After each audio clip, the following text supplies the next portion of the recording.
Halo semuanya. Perkenalkan, namaku Trisna Wulan dengan NIM 2301045031. Sebelum itu, aku mau nanya dulu nih ke kalian semua.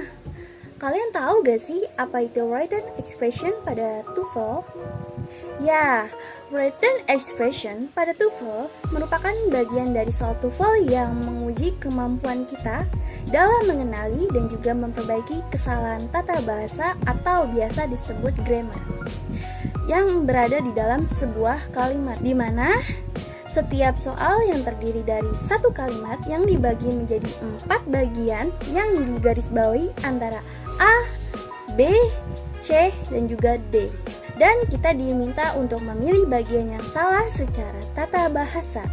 Salah satu jenis soal yang sering muncul adalah subject, verb, dan juga agreement. Nah, di sini ada langkah dan juga strategi menjawab soal written expression. Yang pertama, kita wajib membaca kalimat secara keseluruhan, di mana kita memastikan nih untuk membaca kalimatnya jangan setengah-setengah ya teman-teman, agar kita dapat memahami konteks dan juga maksud dari soal tersebut. Langsung fokus kita di bagian yang digarisbawahi sebelum kita memahami maksud kalimat secara keseluruhan. Yang kedua, kita wajib untuk mengidentifikasi pola kalimat. Kita wajib nih mengenali subjek, predikat, dan juga atau kata kerja atau objek atau keterangan dalam suatu kalimat. Banyak kesalahan yang terjadi pada subjek, verb, dan juga adjustment, penggunaan tenses, dan juga struktur kalimat dasar.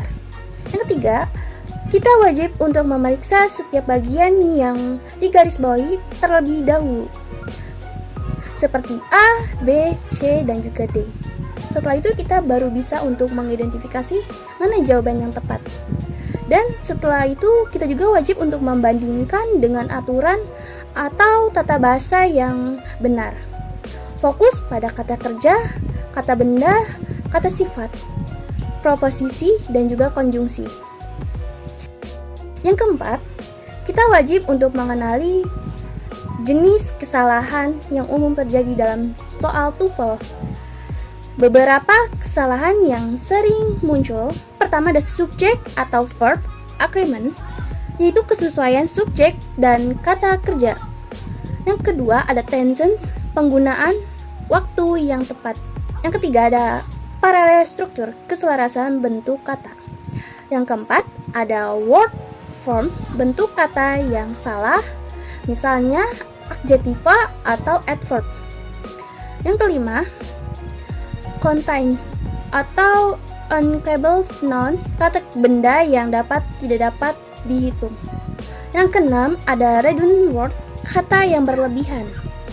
Yang ketujuh ada preposition, penggunaan kata depan yang salah. Yang kedelapan ada pronoun reference, rujukan kata ganti yang salah. Yang kelima, kita wajib untuk memilih jawaban dengan memastikannya teman-teman hanya ada satu kesalahan dalam soal tersebut. Kita akan lanjut ke pembahasan tentang skill 24, subject, verb, agreement, yaitu keselarasan subjek dan juga kata kerja. Dalam soal bahasa Inggris atau TOEFL, subjek dan kata kerja harus selaras dalam jumlah. Misal, subjek tunggal harus selaras dengan kata kerja tunggal. Yang kedua, subjek jamak harus selaras dengan kata kerja jamak. Contohnya, dalam kalimat the books on the table was very interesting. Kesalahan dalam kata was pada kalimat yang dimana harusnya adalah kata were, karena books adalah kata jamak. Dalam skill 25 tentang paralel struktur atau struktur sejajar, konjungsi ganda seperti contoh kata but, and, either, or, neither, nor, dan not only but also, yang dimana harus mengharuskan struktur yang paralel atau sejajar. Di contoh kalimat I know but where you, when and what you did. Dalam artinya, aku tahu baik kemana kamu pergi maupun apa yang kamu lakukan. Dalam kalimat tersebut memang sudah selaras ya teman-teman. Dan contoh yang tidak paralel dan harus kita perbaiki seperti contoh, he wants either to by train or by plane. Dalam kalimat to go by train dan juga by plane merupakan kalimat yang salah dan tidak sejajar, di mana atas dapat diperbaiki dan dari beberapa cara. Yang pertama ada kalimat he wants either to go by train or to go by plane. Yang kedua kalimat he wants to go either by train or by plane. Yang ketiga kalimat he wants to go by either train or plane. Selanjutnya penggunaan struktur paralel dengan konjungsi ganda memiliki kata kunci penting seperti satu, ada both, either, neither, not only, yaitu memiliki struktur yang sama. Yang kedua ada and, or, nor, but, also, memiliki struktur yang sama pula. Tentang skill 26, struktur dan paralel dalam perbandingan. Saat kita membuat perbandingan, menunjukkan persamaan atau perbedaan antar dua hal. Persamaan atau perbedaan tersebut harus menggunakan bentuk yang paralel atau sejajar. Kita juga bisa mengenali perbandingan yang menunjukkan dua hal berbeda dari bentuk seperti er dan juga than, more dan juga than. Contoh kalimat my school is farther than your school, di mana artinya sekolah saya lebih jauh daripada sekolahmu. Dari kalimat tersebut kita dapat mengetahui perbandingan di antara dua kalimat.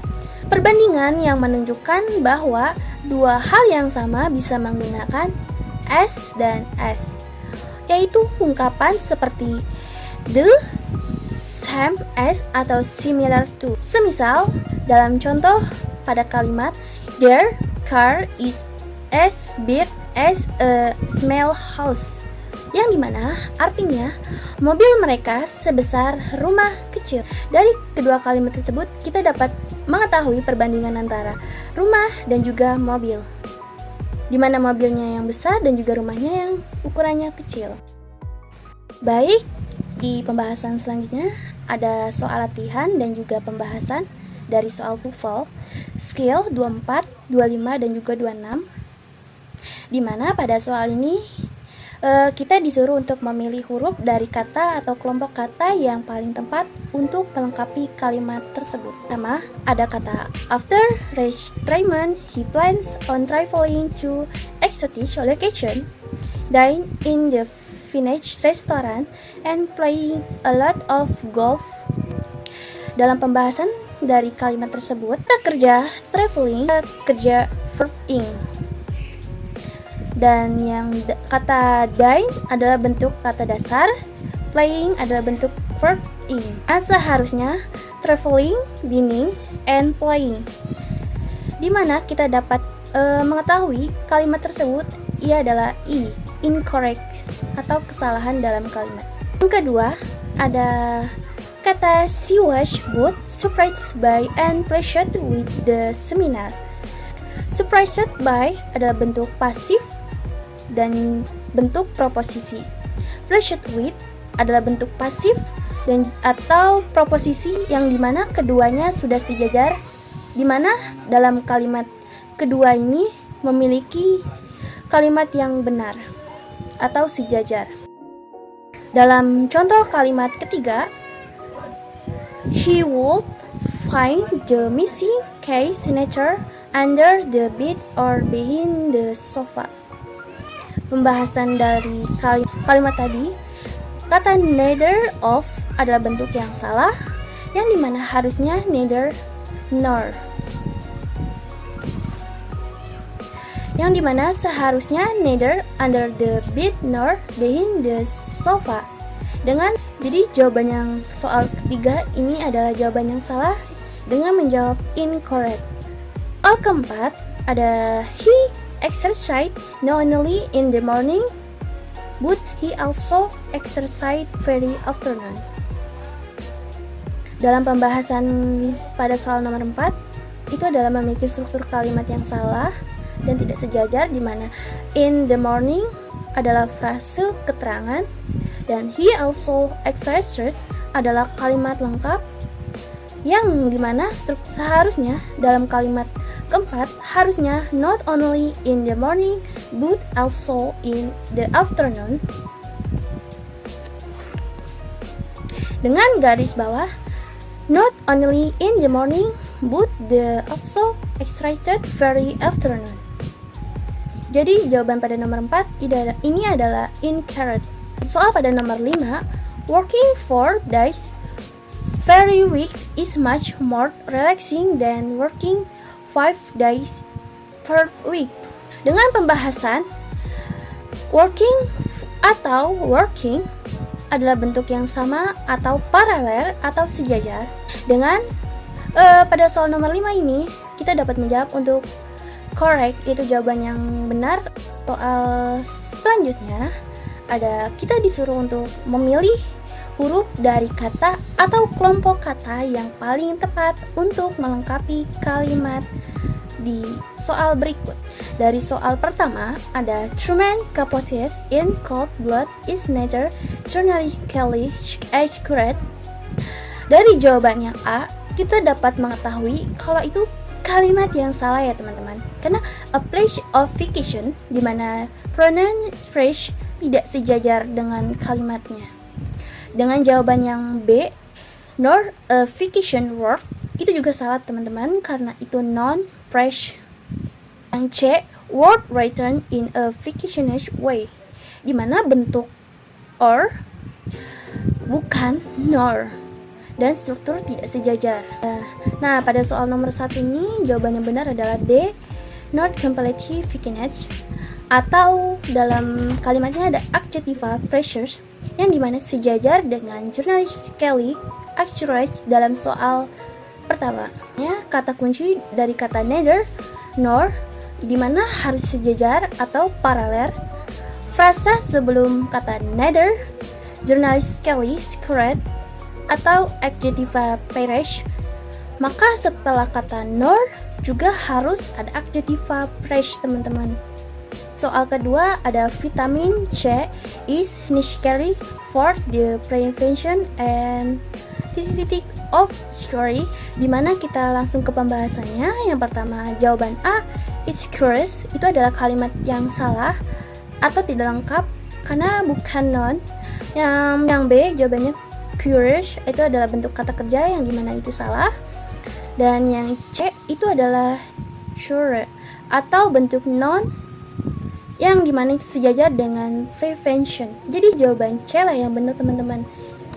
Dalam kata kunci for the present and prevention adalah noun, jadi harus sejajar. Noun juga harus sejajar dengan kalimat tersebut. Yang ketiga ada soal a baby's development is influenced by both age and. Untuk jawabannya yang pertama ada A, by environmental factor. Ada jawaban yang salah karena ada kata by di depan dan itu tidak sejajar tersebut. Dan untuk jawaban yang B, environmentality, itu jawaban yang salah karena ada kata adverb dan itu salah. Yang jawaban C, the influence of the environment, dimana dari jawaban C ini kita mengetahui frasenya yang terlalu panjang dan tidak natural dalam struktur kata but, X, and Y. Jadi jawaban yang benar adalah yang D, environment, noun, yang dimana sejajar dengan heredity. Kata kunci dari soal ketiga, kata but, heredity, and heredity sama dengan noun, sejajar dengan butuh pasangan noun juga. Jadi jangan sampai tidak lengkap teman-teman. Terakhir di soal keempat, because bone loss occur early in women, then the effect of osteoporosis are more apparent in women. dari jawaban A, men itu jawaban yang salah teman-teman, karena itu mengandung kata kerja yang tidak sejajar dengan in woman. Jadi jawaban yang benar adalah in man. Antara preposisi dan noun itu sejajar dengan in woman. Dan yang C, as man, itu tidak benar teman-teman, karena tidak sejajar pada kalimatnya. Dan yang D juga tidak benar, singular to man, itu tidak natural dalam konteks di kalimatnya. Kata kunci di soal keempat, earlier, in, woman, dan adalah bentuk perbandingan yang harus sejajar dengan in the woman. Penjelasan dari saya semoga bermanfaat buat teman-teman dalam mengerjakan soal TOEFL expression, dan semoga video ini bisa memudahkan teman-teman dalam mengerjakan soal TOEFL. Sekian dari saya, wassalamualaikum warahmatullahi wabarakatuh. Bye bye.